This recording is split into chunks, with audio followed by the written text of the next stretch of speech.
गढ़वाल की शान न्यूज़ से वरीश चंद्रा और मेरे साथ कैमरामैन है विनोद सिंह जी। और मैं आज आया हूँ जनपद न्यायालय देहरादून में। यहाँ पर बार एसोसिएशन के चुनाव होने हैं। आजकल बहुत ही तीव्र गति से यहाँ पे प्रचार प्रसार चल रहा है और लगातार यहाँ पे 10 बार बार एसोसिएशन के अध्यक्ष रह चुके हैं मनमोहन कंडवाल जी। और मेरी मुलाकात हो रही है मनमोहन कंडवाल जी से। सबसे पहले मनमोहन कंडवाल जी नमस्कार। नमस्कार जी। आपका चैनल में स्वागत है जी धन्यवाद। कंडवाल जी, आप भी इस समय चुनावी मैदान में उतरे हैं और लगातार आप 10 बार अध्यक्ष भी रह चुके हैं। इस समय आप 11वीं चुनाव लड़ रहे हैं। किन मुद्दों पे आप अधिवक्ताओं से इस समय अपील कर रहे हैं, वोट मांग रहे हैं? देखिए, दो चीज़ें हैं कि हमारे जो मुद्दे हैं वो अधिवक्ता से जुड़े हुए मुद्दे हैं कि अधिवक्ता कहाँ पे बैठे। जिस तरीके से हमारे पिछले कार्यकाल के दौरान किसी और का कार्यकाल था तब तो जो 5 बीघे ज़मीन जो आवंटित की गई थी, राज्य सरकार ने 9.5 बीघे ज़मीन अधिवक्ता चैम्बर निर्माण हेतु न्यायपालिका को जो है ट्रांसफ़र करी थी। तो जो वो स्थानांतरण हुई तो क्या कारण थे वो आज तक समझ से परे है कि तत्कालीन अध्यक्ष द्वारा 5 बीघे की लीज डीड दी गई। और उस समय पे अध्यक्ष, क्योंकि मैं चुनाव नहीं लड़ा था उस दौरान, उस साल मैं चुनाव नहीं लड़ा, और अनिल कुमार शर्मा कुकरेती जी चीनी भाई वो अध्यक्ष थे और उन्होंने 5 बीघे की लीज डीड कर दी। उस लीज डीड को जब देखा गया, मेरे द्वारा भी पढ़ा गया, तो उसमें स्टाम्प मेंबर भी वहीं बैठेंगे, टाइपिस्ट भी वहीं बैठेंगे, आपकी पार्किंग भी वही होगी। तो ये 5000 अधिवक्ता, टाइपिस्ट, स्टाम्प मेंबर और वादकारी, जिनसे कोर्टें चलती हैं, वादकारियों से ही कोर्टें चलती हैं। अगर वादकारी कचहरी ना है तो जो न्यायिक अधिकारी हैं वो भी घर बैठेंगे और अधिवक्ता भी घर बैठेगा। तो कहाँ से उस 5 बीघे में कुछ होना था? कुछ नहीं, लेकिन वाहवाही लूटनी थी तो 5 बीघे की चलो लीज डीड हो गई। दूसरे साल राजीव शर्मा जी आए, उन्होंने अपने कार्यकाल के दौरान उस 5 बीघे ज़मीन में एमडीडीए में जो है नक्शा डाल दिया मानचित्र स्वीकृति के लिए। वो नक्शा उनका पास नहीं हुआ।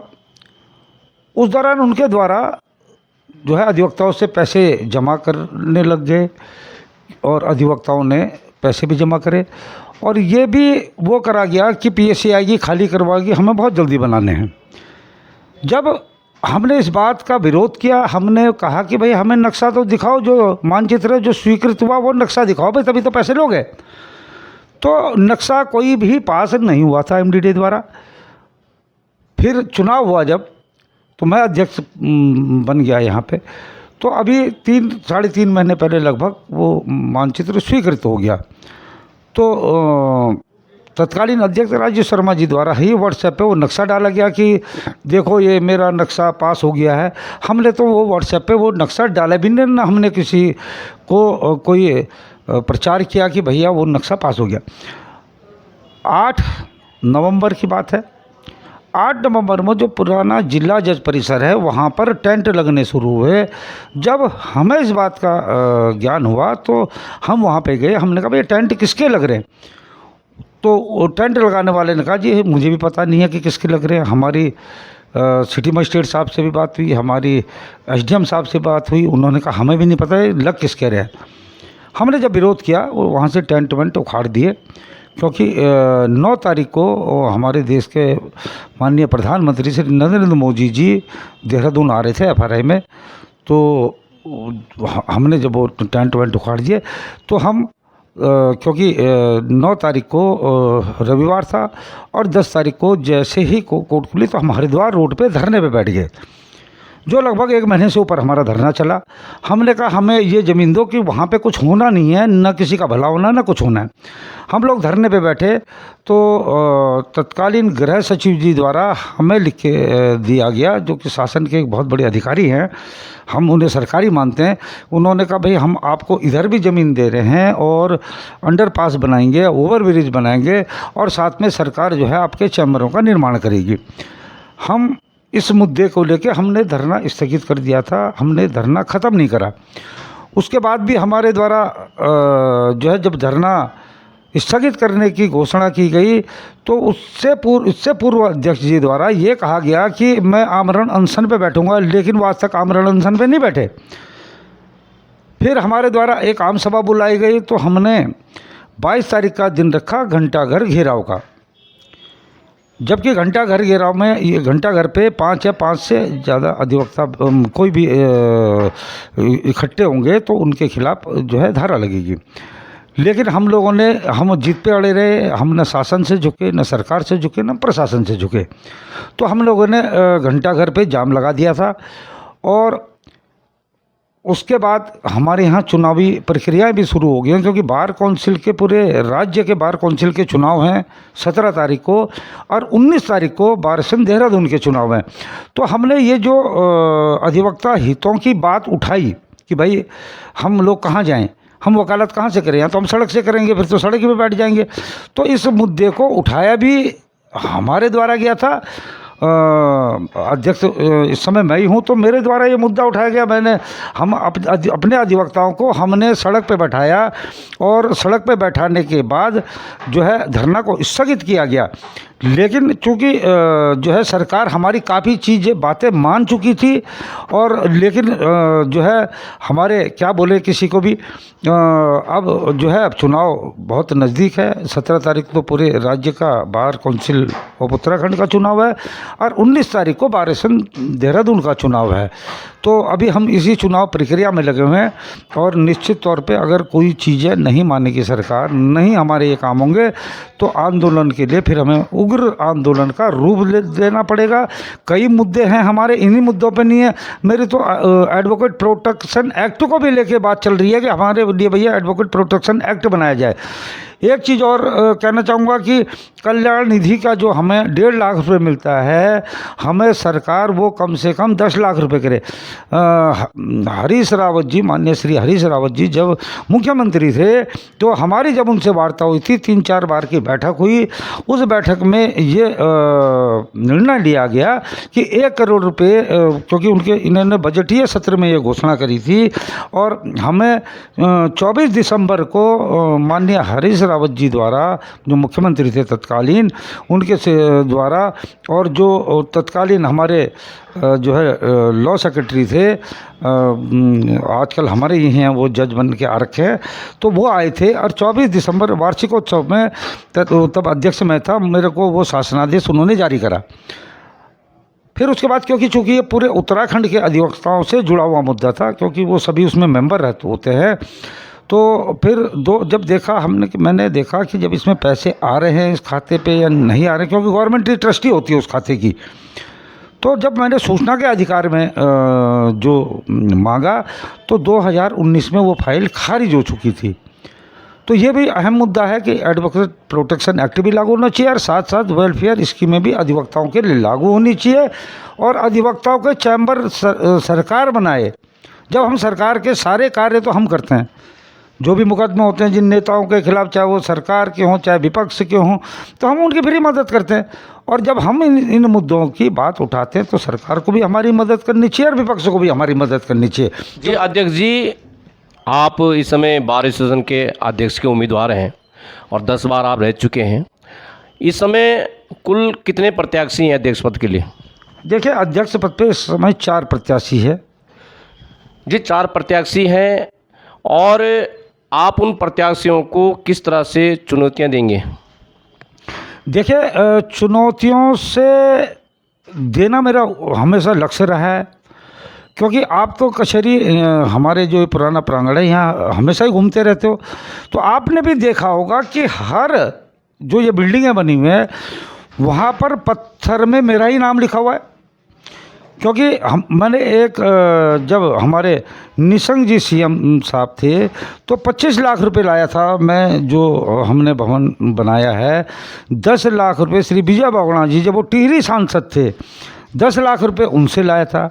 हमारे खजानदास जी द्वारा, ये जहाँ पे हम अभी बैठे हुए हैं, ये लाइब्रेरी का विस्तारीकरण उनके द्वारा किया गया। ये जो हमारी डिस्पेंसरी बनी हुई है, भोले जी महाराज जी द्वारा हर माह हमें 51,000 रुपये दिए जाते हैं। ये जो महिला अधिवक्ता कक्ष है, ये भी भोले जी महाराज जी ने बना रखा है, मेरे समय पे बने हुए। सब जगह पत्थर मेरे मिलेंगे आप लोगों को। तो इसलिए अधिवक्ता समुदाय मेरे पे विश्वास करता है।